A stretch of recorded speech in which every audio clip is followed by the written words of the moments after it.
Hi guys, ஆக்சுவலாக எங்கள் ஊரில் வந்து ஒரு ஹில் ஸ்டேஷன் இருக்குது.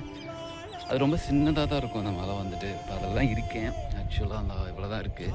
ஆனால் அதில் போய் பார்க்கும்போது அந்த வியூ வந்து ஒரு வீடியோவில் காட்டியிருப்பேன்னு நினைக்கிறேன். மேலேருந்து பார்க்கும்போது அந்த வியூ வந்து ரொம்பவே சூப்பராக இருக்கும். நான் அடிக்கடி இங்கே தான் வருவேன். ரொம்ப பீஸ்ஃபுல்லாக இருக்கும். மேக்ஸிமம் வந்து யாரும் இருக்க மாட்டாங்க.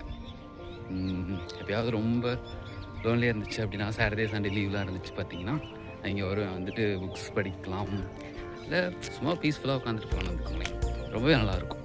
ஸோ நம்ம ரெகுலராக ரொட்டீனாக ஒரே வேலையை செஞ்சுட்ருக்காங்க. இந்த மாதிரி சின்ன சின்ன பிளேசஸ்லாம் போயிட்டு கொஞ்சம் இருந்தோம் அப்படின்னா ரொம்பவே ஹாப்பியாக இருக்கும். நம்ம உடனே நேச்சுரல் பிளேசஸ்னால் வெளியில் தான் போகணும் அப்படின்லாம் இல்லை. நம்ம ஊர்லேயே நிறைய அழகான பிளேசஸ்லாம் இருக்கும். ஸோ அதுக்கு போனோம் அப்படின்னா அது ரொம்ப பீஸ்ஃபுல்லாக இருக்கும். ஸோ நான் கரூரில் வந்து சித்தலவாய் அந்த பிளேஸ்குள்ளே இருக்கேன். ஸோ இங்கே வேறு என்னென்ன அழகான பிளேசஸ்லாம் இருக்குது அப்படின்னு சொல்லி கமெண்ட்டில் சொல்லுங்கள். ஸோ அது இல்லாமல் உங்கள் ஊரில் என்னென்னலாம் குட்டி குட்டி பிளேசஸ் உங்களுக்கு பிடிச்ச பிளேசஸ் இருக்குது அப்படின்னு கமெண்ட்டில் சொல்லுங்கள். பாய்.